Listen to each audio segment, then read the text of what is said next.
information on the basis of past experience. So when you've got a situation which in some ways is similar to the past, but in another subtle way different, it'll process it as though it's a typical situation. It'll then produce artifacts, errors. A very nice example is looking at a hollow face, a hollow mask, and you see it as sticking out, the nose sticking out, although it's really sticking in, simply because all the faces one has seen in one's life have had sticking out noses. And it's got information, it is a face, the shape of eyes or a nose and so on, or it might be a cartoon indeed, eliciting a face. And then the brain fills in all sorts of information from past experience, which happens to be downright wrong, because it's actually hollow, and you see it as though it's convex. And this is a very, very powerful illusion, and of course it's very helpful to artists. You've only got to have a couple of little circles and a line, and you see a face, and a simple cartoon of lines produces an incredibly rich perception, because it's enriched from the past, from assumptions, but these assumptions can be downright wrong, and often are. Now, I find illusions incredibly interesting. I think there are many kinds. There are distortions, there are complete fictions, there are also ambiguities which are terribly interesting, where perception flips from one thing to another, although the input is fixed, is the same, with no change whatsoever. It will entertain, if you like, different hypotheses. And so you see the activity of the brain trying out possibilities actively, even from the same input. For example, can you give us an example? Yes, if you draw, for example, a hollow cube, you see it as flipping in and out, called the Necker cube. There's a famous illusion, again involving faces, where you draw a vase, and the outline of the vase forms two faces looking at each other, and sometimes you see the vase, sometimes you see completely differently two faces looking at each other, with no change whatsoever in the object or the drawing. It doesn't have to be a drawing, it can be an actual object. Now this, I think, shows the dynamics of perception, that is trying to make the best bet it can, the best hypothesis it can, from limited data, and this ambiguity shows how active it is. It isn't content with a slightly unsatisfactory answer, it looks for a better answer, and you see this very exciting creative activity of one's own brain or mind every time one is looking at an illusion of this sort. David, can I go back a little to we said that sight dominates hearing. How do we know that? Can you give us a little more information on that?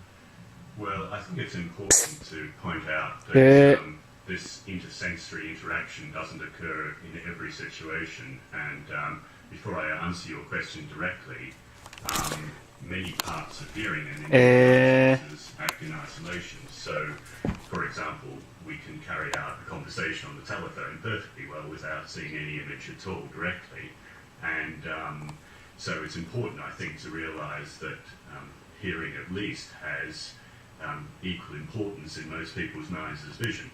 Having given that preface, it is the case that, as both the other speakers have mentioned, the sight that can dominate the visual percept, and actually the example of ventriloquism effect is well known, and another one which is very big in hearing research, of course, is lip reading, which is very important for people who are hard of hearing.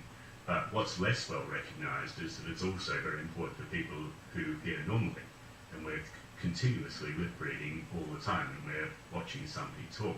Particularly, this can be beneficial in a situation where the auditory signal is degraded in some way, so we can sort of use the lip reading to fill in the missing auditory signal. But a fascinating illusion in hearing, well, it's a cross-modal illusion, is the so-called McGurk effect. And I first witnessed this in a large convention centre where there were 5,000 people in an audience, and the speaker asked us to close our eyes, and she played a syllable which was pa, P-A, and everyone heard pa, and then she asked us to open our eyes, and there on the screen in front of us was a huge picture of somebody's face, and the visual stimulus was saying car. And immediately, on the first presentation of this, everybody got the perception of either car or tar, but not par. and this huge gasp went up in the audience. It was incredibly dramatic. So this shows the power of how vision can actually influence. I don't quite get it. I'm sorry, I'm being a bit thick. It's a Thursday morning. But if you all heard pa, why weren't they saying pa? Was this just because they weren't pronouncing it properly? No, you can hear it when you use the auditory cues alone. So what was it meant to say? I'm not quite clear what it was meant to say. Okay, so the soundtrack is saying pa consistently throughout. So he's saying, you all got your eyes shut, 5,000 of you, Yeah. and he's saying pa, pa, pa, and you all say, yeah, it says pa. Right, Yeah. then what? Then what happens is we open our eyes, we look at this face, and the visual cue that the person's face is articulating a different syllable, ka, K-A. And so what happens then is immediately what you hear is a different syllable. You stop hearing pa, and you start hearing, well, it's various, depending on the I'm sorry to be dogged individuals. about this, but have they stopped saying pa and started saying ka, or have you misheard pa? The soundtrack is still exactly the same, but it's the power of the visual image which alters your perception of the auditory image. Right. Yeah, please come in. So probably the more common example of the McGurk effect is with the syllables bar and da, where the auditory is the bar and the visual is the da, and what you actually hear is ga, in other words, a blend of the two, neither one nor the other, but a fusion. So this demonstrates the influence of lip reading on your auditory perception. We're talking about things coming together, Joe. What about the chemical senses, smell and taste? They work together. Can you explain how they work together? Yes, they follow, to some extent, similar principles as the multisensory neurons that integrate sound and vision, in that there are convergent neurons between taste and smell, and these are so-called flavour neurons. So these flavour neurons are formed by learned association. So unlike things like the rules of time and space, which are more important for things like sound and vision, for the chemical senses where we're dealing with food inputs, effectively what these neurons learn is initially, say, the smell of strawberry and the taste of sweet.